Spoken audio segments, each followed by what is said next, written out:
Okay, come on. So we're now ready to start.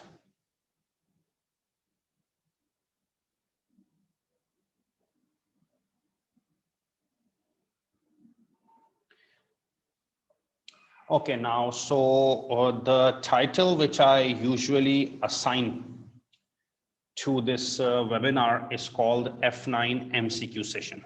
Okay.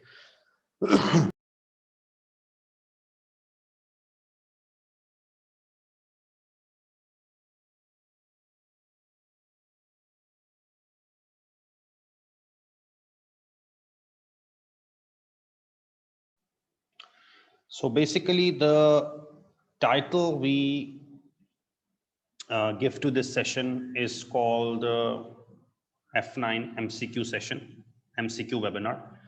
And I think this is the fourth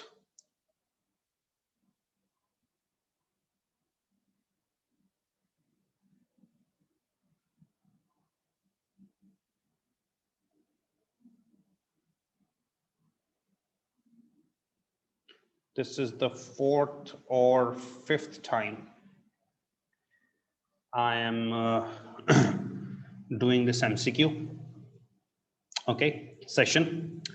I did this in previous attempts as well.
Okay, so what I was saying is that I have been conducting this webinar session since last 3 or 4 attempts. And let me tell you quickly what the objective of this particular session is. Okay, the objective of this particular session is basically that you all have, I'm sure tomorrow is the exam. So all of you have their preparation. Okay, you cannot expect that's a childish attitude that someone is going to come one night before the exam and tell you how to do section A, how to do section B, how to do section C, and you will be able to go in the exam and ace the exam. That's not like that, right? This webinar is just a quick revision webinar targeting an area which everyone feels uncomfortable with in a financial management exam. Okay, and that is the area of MCQs. Okay, now what is the problem with the MCQ area? Like if we talk about section C of the syllabus, where you have 2 long questions. We talk about section C of the syllabus where you have 2 long questions. It's quite predictable and comparatively easy as far as student feedback is concerned, because I've been teaching this exam FM together with F8 audit and assurance, together with F5 performance management, together with AFM since the last 10 or 12 years. Now these 2 long questions are quite predictable. Okay, predictable in the sense means that you know that one question is going to come from investment appraisal, and people are usually very comfortable with the investment appraisal. Okay, and the other one is either WACC capital structure or working capital. So, okay, we are comparatively fine with that particular area as well. Okay, section C. I have never seen any students complain that we were finding difficulties in section C. Okay. And now, if you move to section B, that is MTQ section. That's also quite predictable. You're going to get 3 MTQs. We all know that 1 MTQ is going to be from risk management. Okay, 1 MTQ comes from risk management. Fair enough. Okay. Then we all know 1 MTQ is going to come from business valuation. Risk management means currency risk, interest rate risk, the forwards, futures, the business valuation, net assets valuation method. So it comes from business valuation. And 3 is not that predictable, but still 2 MTQs out of 3 are known. Quite easy. I haven't seen any student worrying too much about section B. Now comes section A. In section A, you have 15 MCQs, right? In section A, you have 15 MCQs.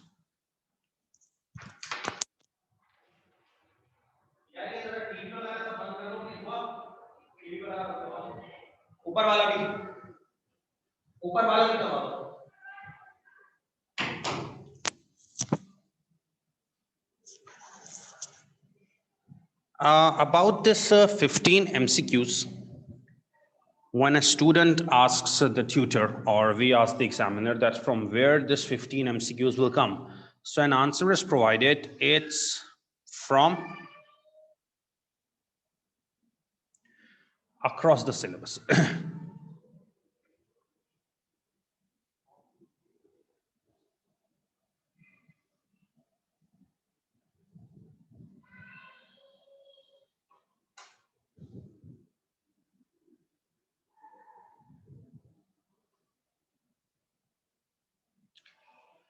And across the syllabus obviously is a very dangerous term, because across the syllabus means that MCQs come from anywhere. And the way majority students study, so to find difficulty in covering every area of the text and every area of the kit. So this is always an area where examiners say that the performance is bad. They don't say about this in section C, the long question. They don't say about this in MTQs. But here they say performance is bad. Plus the other issue that ACCA examination team does not publish the MCQs after the exam. They publish the long questions, but they don't publish this particular issues. So it is a thing which creates some problem for different students. So that's why this particular session is created by me one day before the exam, in which we solve few MCQ questions, and those MCQs have been extracted by me from different sources. And based on my trend analysis, I personally feel that these gets tested often, and my trend analysis say you might face them in the exam as well. Now, whenever I have conducted this MCQ session, after the MCQ session, students, obviously we have made a WhatsApp group, and students usually say from this WhatsApp group that tomorrow when the exam comes, students say that we got 3 questions from there. We got 4 questions from your session. We got 1 question from your session. We got 2 questions from your session. So no matter if you're just taking a 1.5 hour session and you're able to get lucky 3 MCQs in the exam and getting 6 marks as it is from this, I think that's really fine. Now, this is my analysis, my thing that I personally believe that, and you should not take as an obligation, because this is not a paid session. When we take paid session, it's an obligation that you have to do everything, and you are liable to something. Obviously, it's just a complimentary session, and the objective is to help students around the world. So if not a single question comes, obviously You should not say, oh, our 1 hour was wasted. Obviously, you did 10, 12 MCQs in that 1 hour, which you weren't able to do that in the previous time, and new MCQ as well. So make sure it's no obligation, no liability. It's just a helpful session for all of you. Okay, because it's a tendency, especially from few of the students, like I have just received a message in the chat box. Your net is very problematic. Oh my God. Dear, if my net is problematic, why are other people here? So you should write my net is problematic. But our tendency is that always shift the responsibility on the other party. Okay, I've been seeing this for the last 10, 15 years. That's quite acceptable. But let's just start. I am opening a file, and don't start asking me from this file, because after the class, I will share this file on the group. Okay, so just a second.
Okay, so let's start with first these MCQs, which are on the screen.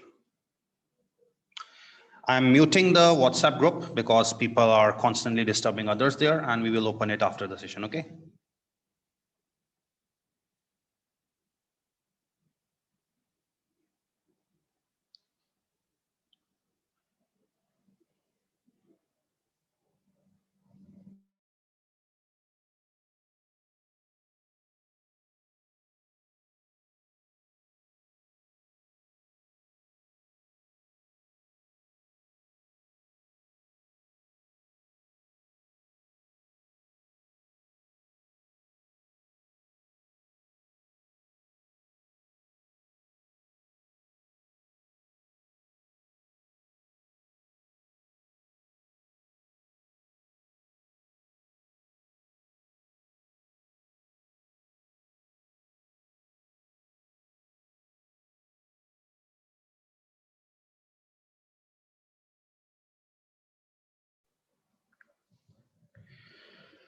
We will start with question number 18, MCQ number 18.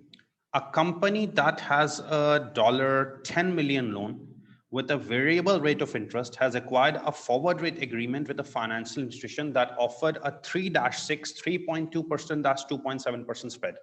What would be the payment made to the financial institution under the terms of FRA if actual rate of interest was 3%?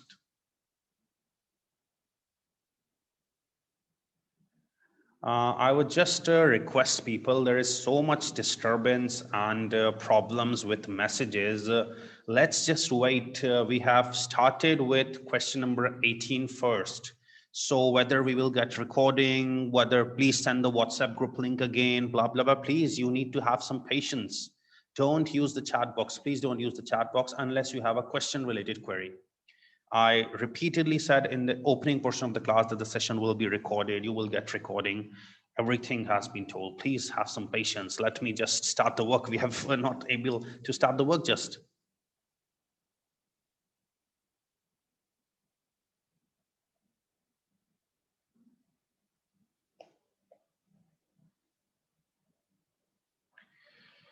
Okay, so MCQ number 18 first. A company that has a $10 million loan with a variable rate of interest has acquired a forward rate agreement with a financial institution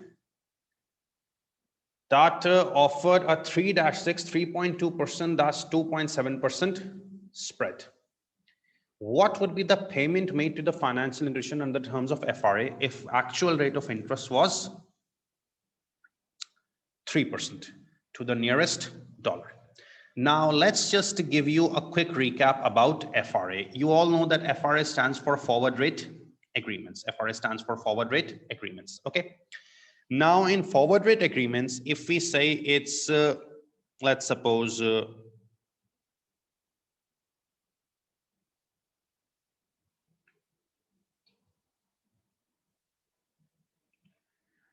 2-6. So we all know 2-6 means it starts in 2 months and lasts for 4 months. You know, this is the principle of FRA. Or if FRA is, let's suppose, 5-7. So it's going to start in 5 months and last for the gap 2 months. The gap is reflecting the difference. Okay. Now it states a company that has a $10 million loan with a variable rate of interest has acquired an FRA with a financial institution which has offered a 3-6. 3-6 means start in 3 months and last for the gap 3 months. 3.2%, that's 2.7% spread. Now, what does this 3.2% and 2.7% means? Whenever two currency rates are given, one is the buying rate, one is the selling rate. Whenever two interest rates are given, one is the borrowing rate, one is the deposit rate. And always remember, the lower is the deposit rate and higher is the borrowing rate. That's a general principle in banking industry. Higher rate is the borrowing rate. You borrow at a higher rate and you deposit at a lower rate. Because if it's vice versa, you deposit at a higher rate, borrow at a lower rate, you will borrow from the bank at lower rate and deposit at higher rate and make money. That's not possible. Higher rate is always the borrowing rate and lower is always the deposit rate. Okay. What would be the payment made to the financial institution under the terms of FRA if actual rate of interest was 3%? How is the payment made to the financial institution? Now, let me tell you the solution of this. Now the FRA is 3-6, right? It starts in 3 months and lasts for 3 months. Okay. Company has 10 million loan, right? And has acquired FRA. Company has a 10 million loan and has acquired FRA. 3-6. So start in 3 months and last for 3 months, right? At what rate? There are two rates given, but it's a loan, right? Company has a loan, so it's borrowing rate, right? 3.2%. So company has a 10 million loan, acquired FRA, 3-6, start in 3 months, last for 3 months at 3.2%. Okay. This means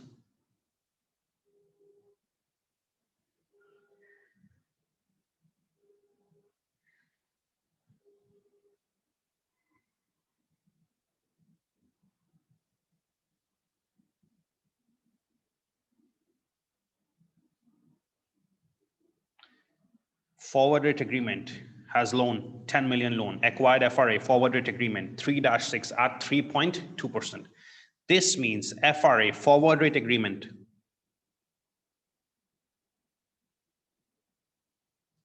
locks interest. Forward rate agreement means it's a rate fixation contract. Forward rate agreement means it's a rate fixation contract. So it's locks interest.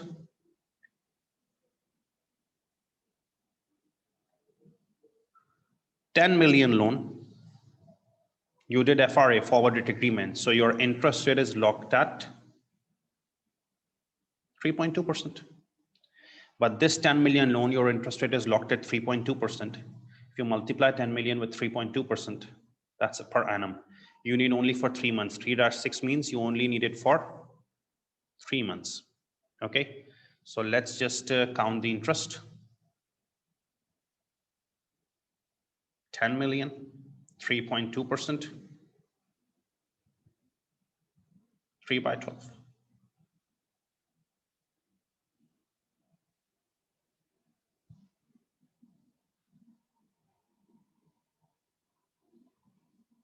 $80,000. Okay, company has a 10 million loan. It has acquired an FRA, forward rate agreement, with an institution, 3-6 for 3 months at 3.2%, that's 2.7% spread. So lower it is the deposit, higher is the borrowing. You are taking a loan, it's a borrowing rate. So company has 10 million loan, acquired FRA, 3-6 at 3.2%. Acquiring FRA means interest is locked. 10 million, 3.2% locked rate into 3 months, 80,000 is the interest locked. Now the requirement is what would be the payment made to the financial institution under the terms of FRA if actual rate of interest were 3%. Now,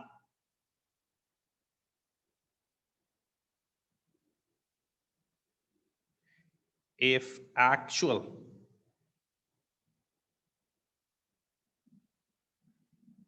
interest rate is 3%, if actual interest rate is 3%, the requirement is what would be the payment made to the financial institution if actual interest rate is 3%. If actual interest rate is 3%, actual interest cost would have been, if actual interest rate is 3%, actual interest cost would have been 10 million loan, 3% for 3 months.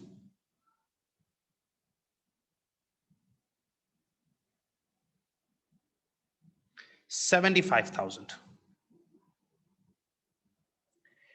If actual rate is 3%, the actual interest cost would have been 10 million loan, 3% interest, 3 months, 75,000. But you locked an FRA. And an FRA, you lock the rate at 3.2%, you lock the payment at 80,000. So actual interest cost was 75,000, but you locked the rate at 80,000. So what would be the payment made to the financial institution? The interest cost would have been 75, but you locked at 80. So interest to the financial institution who offered you the FRA should be 5,000.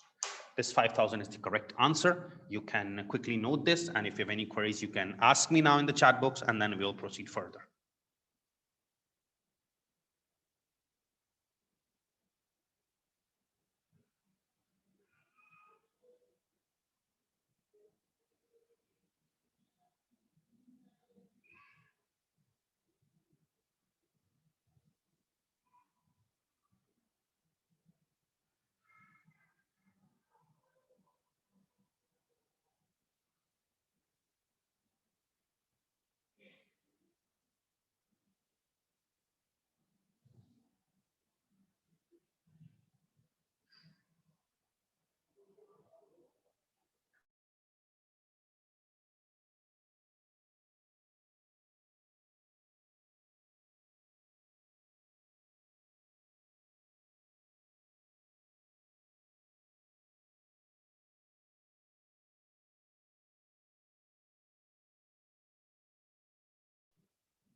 Advait, we will take all questions. Okay, don't worry.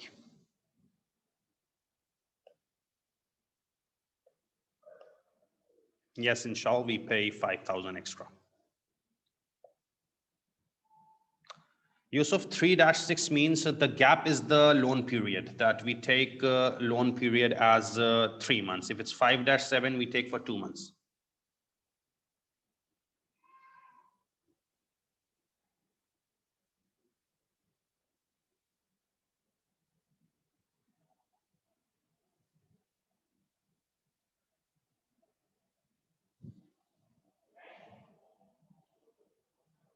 Imran, the scenario is that we locked the interest cost at 3.2%, that we committed to pay 80,000, but the rate of interest was 3%, so your interest cost would be 75,000. That means you have to pay extra 5,000.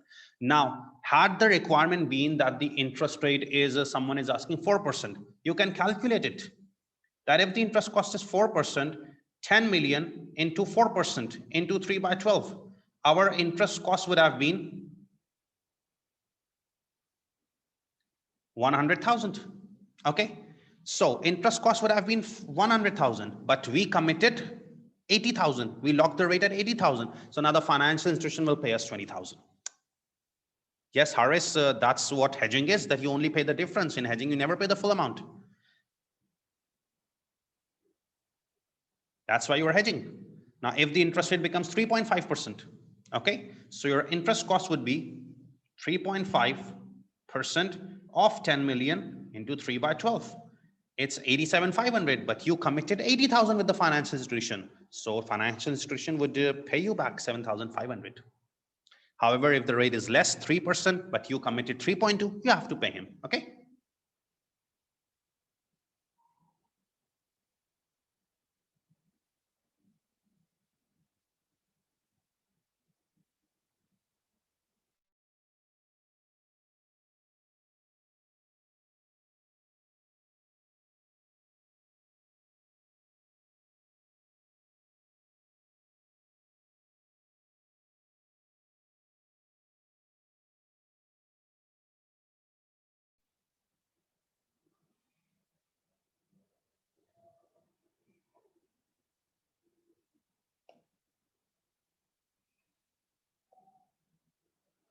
Yes, if interest rate you locked at 3.2%, it's a simple formula. You lock the interest rate at 3.2 with the finance institution, that you will pay 3.2%. Now, if the interest cost is more, you are protected, you have hedged, you lock the rate, the financial institution will pay you. But if the interest cost is less, you committed more, you have to pay. That's what gain or loss is in FRA.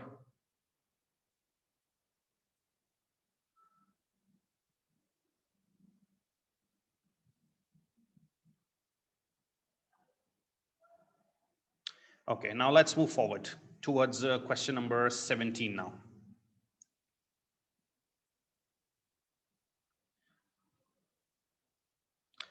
Which two of the following statements, now always remember such type of MCQs, which two of the following statements, asking two statements about overcapitalization and overtrading are true. Overtrading arises from a rapid increase in revenue. Overcapitalization results in relatively low current ratio.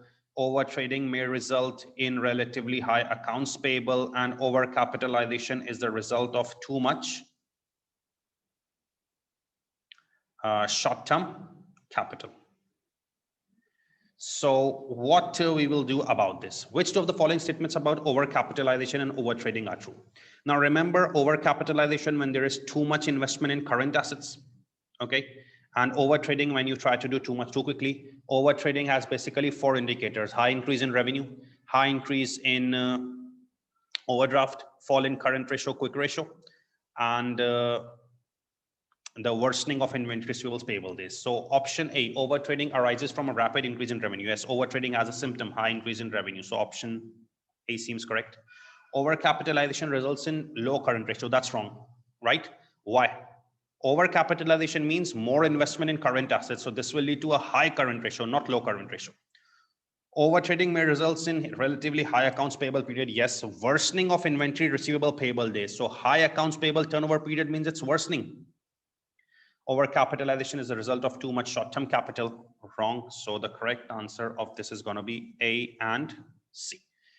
Please do this file completely, because you're going to find few MCQs in your tomorrow's exam maybe from this. Okay.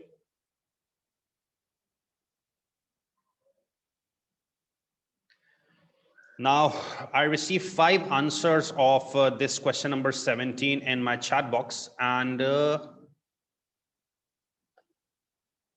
of them were incorrect. The reason is that reading the question and just jumping to the conclusion, that's wrong. Patiently, first with patience, read the requirement, try to recall the stuff, and then give the answer.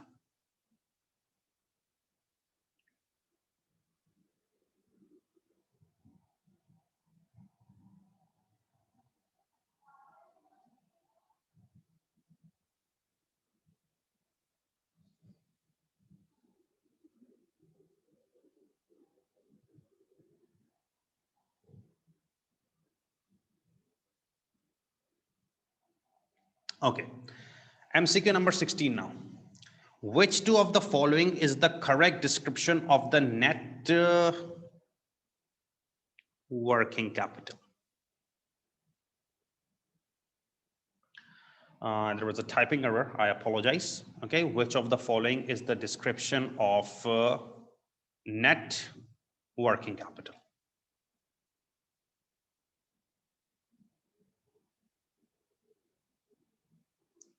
Again, I have received 3 answers saying option A. Please read the requirement. It's saying which two of the following. What image you are portraying to the examiner if I'm the marker? See, you are not reading the question properly. It has clearly asked you there are 5 students saying A. How can you answer this? It has clearly said which two of the following. So why aren't you saying 2? I receive one answer D. How can it be? You have to state 2. So which two of the following is the correct description of working capital? So we have always studied working capital is the amount required in day-to-day operations, normally classed as the excess of current assets over current liabilities. It's current assets minus current liabilities. So A is definitely correct. Inventory days less receivable days, no. There is nothing in working capital regarding days. Current assets over current liabilities, that's the formula of current ratio. Now, the only left is D. Yes, the long-term capital invested in net current assets. Net current assets means after deducting liabilities. That's what working capital is, the capital tied in day-to-day operations, net assets. Okay. So 16 is basically A and D.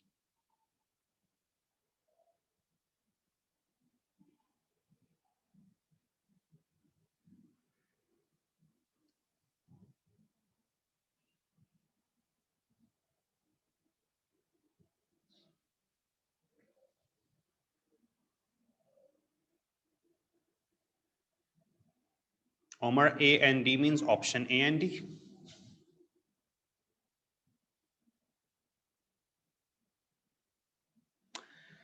Okay, question number 15.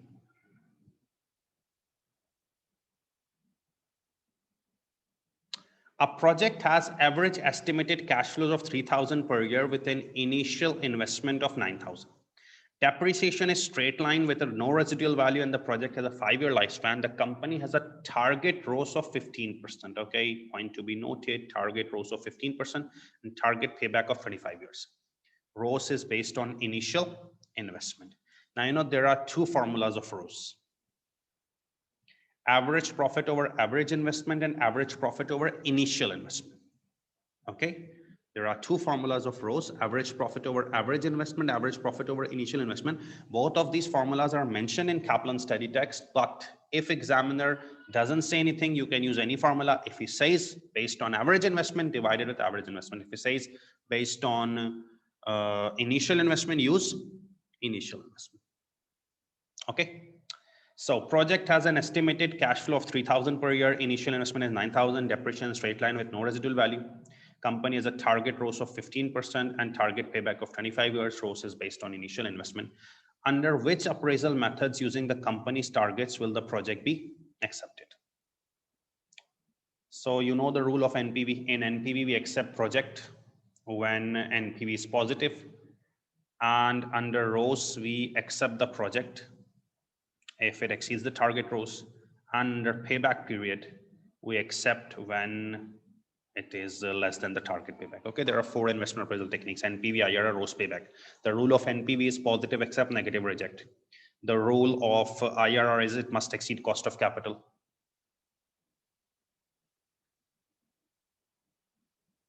the payback rule is it must exceed the target, it must be less than the target payback, and the ROS is must exceed target ROS. So under which appraisal methods will the project be accepted, ROS or payback? So we need to find ROS, we need to find payback. Now the formula of ROS is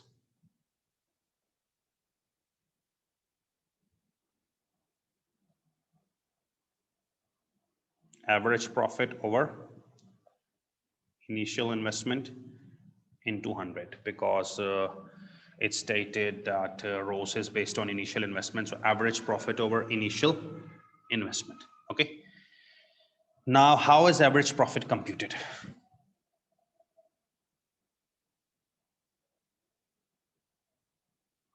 How is average profit computed? Average profit is the total cash flows. Okay, total cash flows are 3,000 per year, 5-year lifespan, 15,000.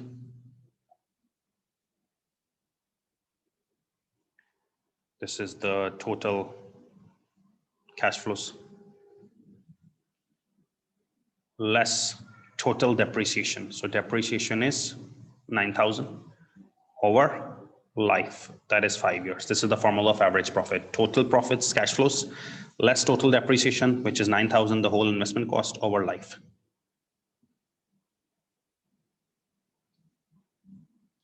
So this is the average profit over initial investment. Initial investment is 9,000 into 100. So 1,200 divided by 9,000 into 100. 13%. This is the ROS.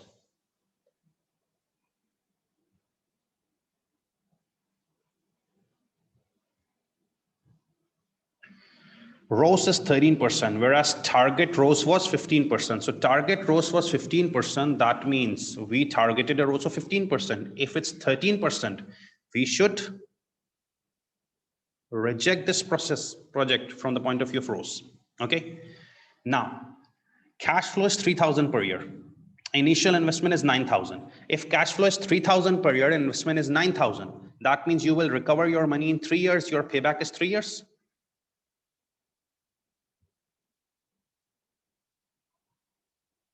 If 3,000 per year is the cash flow, investment is 9,000, you will recover money in 3 years. Payback is 3 years, but target was 25 years. Is the project's payback less than the target payback? Yes. So you will accept as per payback. So the answer would be payback basis, not on ROS basis. ROS basis rejected.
Moab, the formula is initial cost plus scrap value over 2 years.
Rana, hi. I'm not able to see that. Why you are not able to see the initial investment? It's clearly written in the first line that the initial investment is 9,000.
Mohib and Umar, what you are saying divided by 2, that's for average investment. We are not calculating ROS based on average investment. The last point of the question clearly states ROS should be based on initial investment. So we are dividing by initial investment, not the average investment.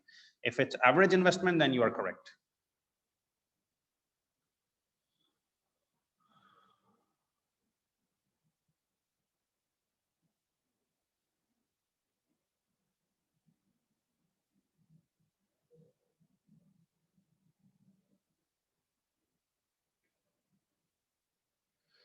Okay, now question number 14. Lee Company is an all equity finance company which wishes to appraise project in a new area of activity. So we all know that new area of activity means it's a diversification case, right? Its existing equity beta is 1.2. When you're going in a new area, you might have learned in weighted average cost of capital that when you're going in a new area, the existing beta equity is irrelevant, that's 1.2. The industry average equity beta for the new business is 2. The equity beta for the new business is 2 with an average debt over debt plus equity ratio. Debt over debt plus equity ratio means that same thing. Debt, D over D plus E. So debt over total ratio is 25%. So if debt to equity ratio, debt over debt plus equity is 25%, that means the equity portion is 75%, right? If debt portion, debt over total is 25%. So from total debt plus equity, debt is 25%. So equity is going to be 75%. Risk rate of return is 5%. And risk premium is 4%. Ignoring tax and using CAPM. So ignore tax and using CAPM. Calculate a suitable risk adjusted KE for the new project. You need to find a risk adjusted KE for the new project. Now you have clearly seen the question that it's an all equity finance company which wishes to appraise project in a new area of equity. Its existing equity beta is 1.2. Company's existing beta equity is 1.2. The industry average equity beta for the new business is 2. For the new business, the equity beta of the industry is 2. And its debt over total is 25%. So equity over total is 75%, risk rate 5%, premium 4%. Ignoring tax and using CAPM, calculate a suitable risk adjusted K. So you need to find K. It's going in a new area. So the formula of K is RF plus premium, RM minus RF into beta equity. So you know the risk-free rate is 5%. The premium is 4% and beta equity. Since you are going in a new line of business, you cannot use your existing beta equity and you cannot use the proxy beta equity. You have to follow a process called ungearing and regearing. Hope you remember this stuff one day before the exam, that when you go into a new business area, you have to follow a process of ungearing and regearing. Now, what is ungearing? The equation used is beta asset is equals to beta equity into equity portion. There's no tax, therefore I am not mentioning tax, plus beta debt into debt portion. Regearing also has the same formula, beta asset is equals to beta equity into equity portion. I am not mentioning tax because the question has said ignore tax. Beta debt into that portion. Okay. Now in ungearing, we use proxy data. In ungearing, we use proxy data and try to find beta asset. Try to find beta asset. So look at proxy data, try to find beta asset. Okay. So if from proxy data, we find beta asset, proxy's beta equity is 2, equity portion is 75 over 75 plus 25. No beta that is given, so that means risk-free 0, whole bracket would be 0. This will make beta asset 1.5. This is called ungearing. Okay, regearing. Put that beta asset in your own results. In regearing, you put that beta assets in your own results. In your own results, you put beta asset 1.5 to find beta equity. And it's written, it's an all equity finance company. Your company is all equity finance. So equity portion is 100%. Your company is all equity finance, no debt portion. So it's 100%. Understanding? Because if you're all equity finance, that means it's 100% equity. No debt portion. So when you do regearing, the beta equity is going to be 1.5. You place that beta equity here, and the answer is going to be 11% for this question. Question number 14. I didn't have space, so I did it here. Okay. Please copy this, and you can ask any questions.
Okay, why is beta debt 0 here? Beta debt is given in the question, and if it's not given, that means debts are risk-free. You always take it 0. So if it's given, fine. Not given, always take it 0. Can you please explain again the 100% of equity part? In the first line of the question, it's written that our company is all equity financed. All equity finance means you have no debt. So equity portion is 100%. Tamur, we found beta asset, then we put it in our own results. We did regearing to get beta equity, and it's coming the same because equity is 100%. Yes, inshallah, the formula will be given. Advait, you can check 1.5 is beta asset, and when we regear it at the right side, it's beta equity. Mohammed, in place of D, we write 1 minus D as well.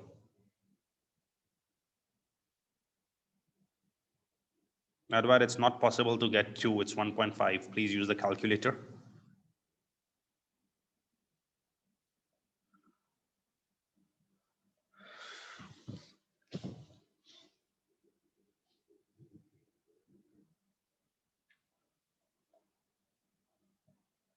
Yes, Miraj.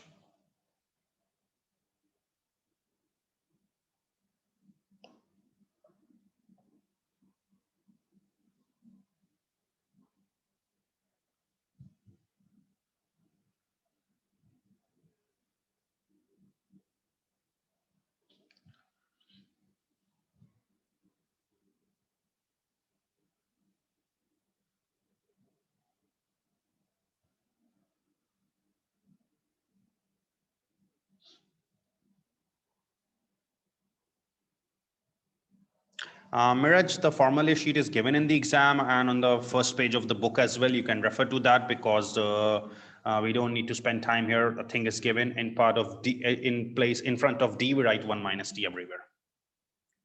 Okay, come to question number 13 now.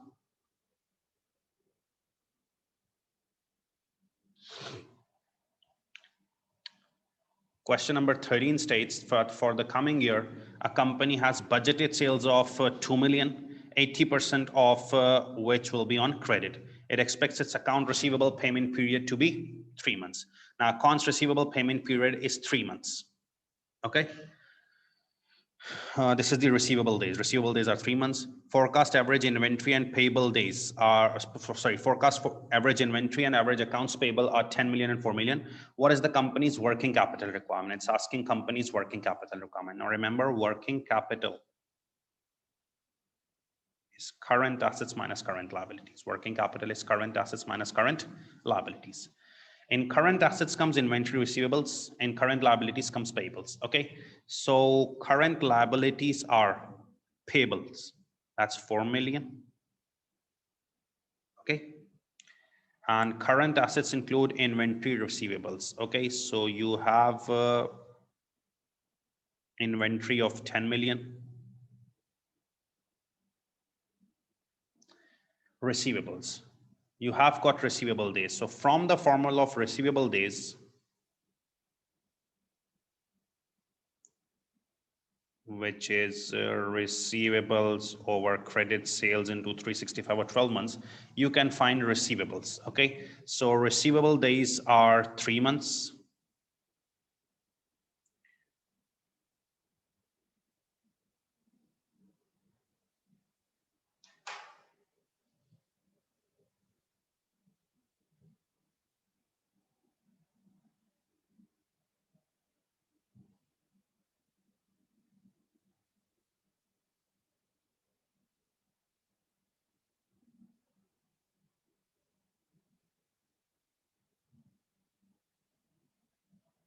We need to find receivables, and since we have placed 12 months for the whole year, we should take whole year sales. So sales are 2 million per month. So for the whole year, it's 24 million and 80% are credits. So it's 19.2. 3 into 19.2 divided by 12. Receivables are 4.8 million. Okay, so 4.8 plus 10, 14.8 is current assets less current liabilities, 4 million. The answer is 10.8 for working capital. Now this was quite easy because working capital is basically current assets minus current liabilities, right? So current assets include inventory, receivables, and if cash is given, we take that as well. Current liabilities include payables, overdraft. Only payables was given 4 million. In current assets, we take inventory, receivables. So inventory was given. Receivables we found through receivable days, reverse working, and that was it.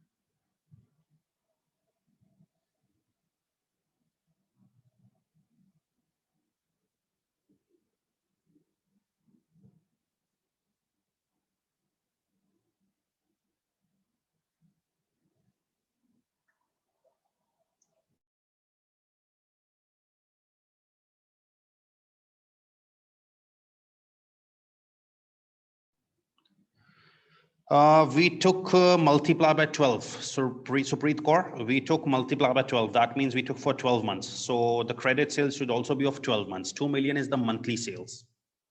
We need to multiply by 12 to get annual sales and then multiplied by the credit portion, 80%.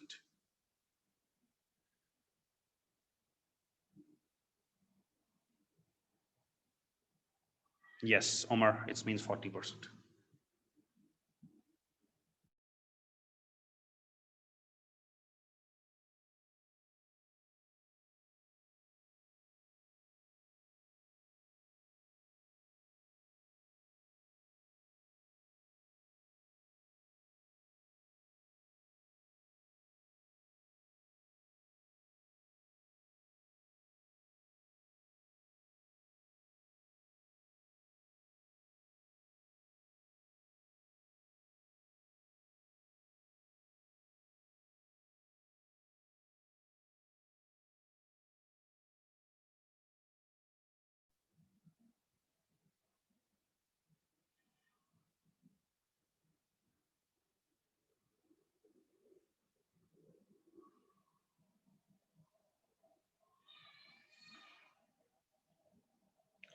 So Motashim, that's what I've been saying for 3 times. 2 million, 80% is 1.6. That's for 1 month. Read the question carefully. It's monthly sales.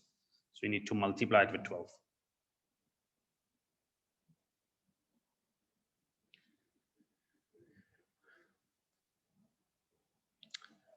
Question number 12 was right from the study text. Which two of the following instruments are characterized by standard contract size? Remember, only 2 instruments are standardized. One is futures and one is options. CNF would be the answer. One is futures, one is options.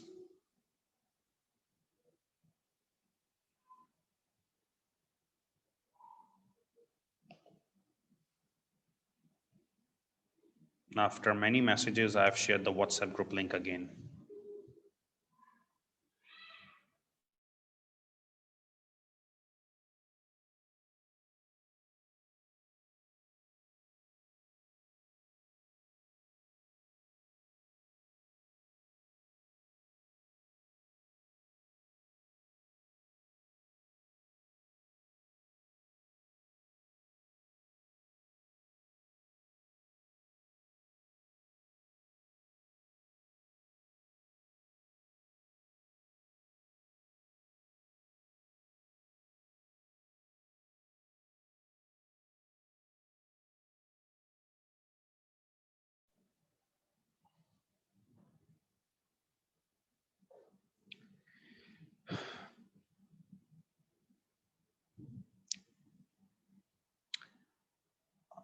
Over the counter means that you can have it tailor-made as per your own. An exchange tradable option means it's standardized.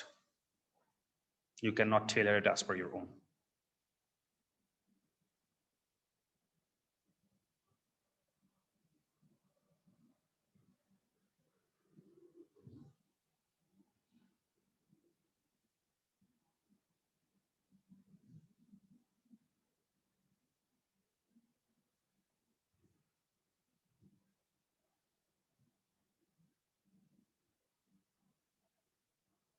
Okay, question number 11, it's from working capital management. The inventory ordering policy of ZAR companies to order 100,000 units when inventory level falls to 20,000 units. So listen carefully, the inventory ordering policy, its inventory ordering policy is to order 100,000 units. The inventory ordering policy is to order 100,000 units. You order 100,000 units when inventory level falls to 20,000 units. Okay. The cost of placing and processing an order is 200 ordering cost, while the cost of holding inventory is 0.5 per unit per year. Orders are received 1 week after being placed with the supplier. Orders are received 1 week after being placed with the supplier. Production requirement for next year, 50 weeks, is 600,000 units. So next year, the production requirement is 600,000 units for 50 weeks.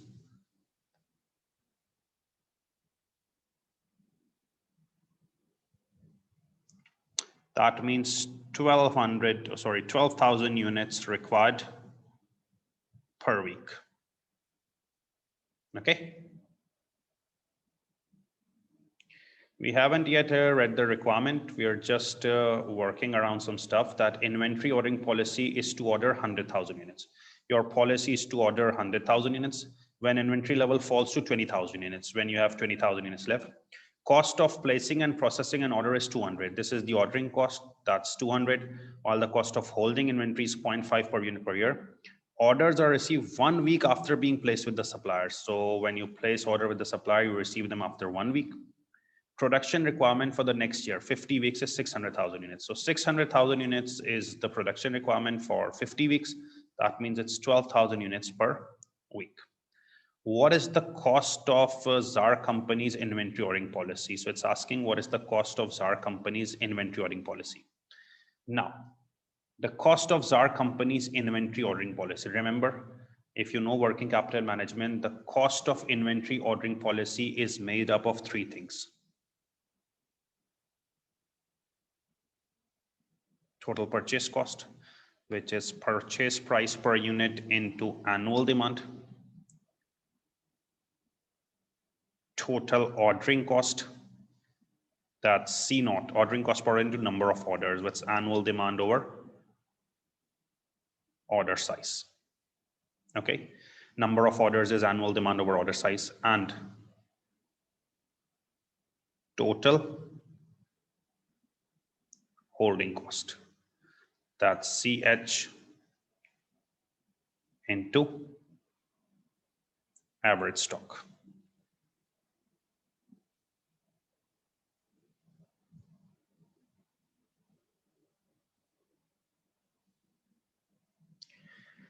And average stock is basically buffer stock or safety stock plus half of order size. If you just remember the formulas, that's easy. Inventory ordering policy cost is required. What is the cost of ZAR company's inventory ordering policy? The cost of inventory ordering policy is made up of 3 things: purchase cost, ordering cost, and holding cost. Purchase cost is purchase price per unit into annual demand. Ordering cost is C0 into number of orders, that's annual demand over order size, and holding cost is CH into average stock, which is buffer stock plus half order size. Now let's start. Once you find 3 things, add them up. That's the total cost of inventory ordering policy. Purchase cost, purchase price per unit into annual demand. Now you have annual demand with you, 600,000. You have annual demand with you, 600,000 units, into purchase price per unit. That's not given. Nowhere in the question I'm able to find purchase price per unit. So it's not possible to calculate. People start worrying, how will I calculate? Oh my God, I'm writing, it's not possible to calculate. Oh, data is not given, you cannot calculate it. Okay. Total ordering cost, C0 into number of orders. Number of orders is annual demand over order size. So C0 is the ordering cost per order. So ordering cost per order is 200 into annual demand over order size. Annual demand is 600,000 and order size is 100,000. Remember the first line? The inventory ordering policy is to order 100,000 units. You're ordering 100,000 units. Order size is 100,000. So 600,000 annual demand, order size 100,000. 6 orders into 200. It's It's 1200. Holding cost, CH into average stock. CH is the holding cost per unit, 0.5 average stock. Buffer stock plus half order size. Half order size. Order size is 100,000. The first line is written, order size is 100,000. What is the buffer stock company is keeping? Now listen to this carefully. That was the only technical thing in this MCQ. Now, the inventory policy is to order 100,000 units. Policy is to order 100,000 units. You order 100,000 units. When inventory level falls to 20,000 units, that means the lowest inventory you keep is 20,000 units. You place an order of 100,000 units when the inventory level is 20,000. Always you have 20,000. Then you place an order, and orders are received 1 week after being placed. So you keep 20,000 when you order, and the order is received 1 week later. In 1 week, 12,000 units is used. So that means every time you always have 8,000 in stock. That's the buffer stock. I am repeating it again. Please pay attention. This is going to make it 8,000 plus half of 100,000, 58,000. But I'm repeating this 8,000 again. You place order of 100,000 when inventory level falls to 20,000 units. You always have 20,000 units in stock. Then you place order. And when you place order, it's received 1 week later. So 20,000 you ordered, and order received 1 week later. In 1 week, you use 12,000 units. So 20,000 at the time, 20,000 you place order, and it's received 1 week later. You use 12,000 in that 1 week. That means 8,000 is always in stock. That's buffer stock. 58,000 into 0.5. That's 29,000. And 29,000 plus 1,200, it's 30,200. Okay, please copy it.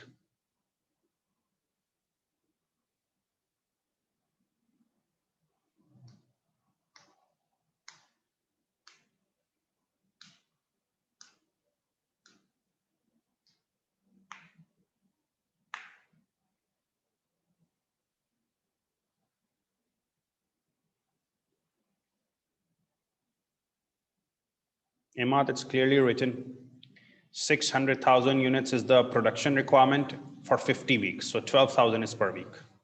I think you should take 2 minutes to copy this. I will repeat it again, okay?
Okay, buffer stock or safety stock is the minimum stock which is always kept with you.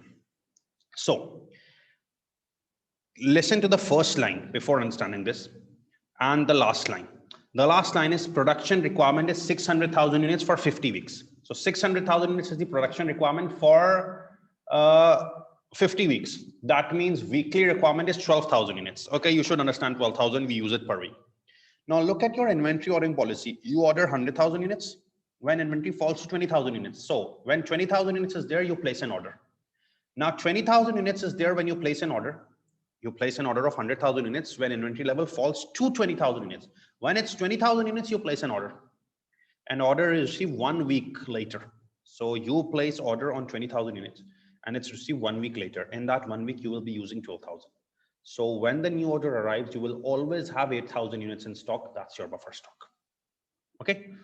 Now we have discussed it till question number 11 of this. Now I will be ending this on this, and once it ends within 10-15 minutes, I will share with you a video on the group in which the first 10 MCQs will be solved, the first 10 from 1 to 10. These are very, very high priority MCQs. Question number 1 to 10, these are very high priority MCQs, plus this 11 to 18. You should, before going to the examination, constantly revise all these 18, maybe 2, maybe 3, maybe 4, you will get it in the exam. And this will help you to score 4 or 5 easy marks by just investing few minutes of yours or few hours of yours. Okay. And on the group, I will be changing the settings now to open. And if you have any queries, you can ask from me privately and stuff, because the objective is to help you before the exam as much as possible. Okay. Thank you very much. Take care.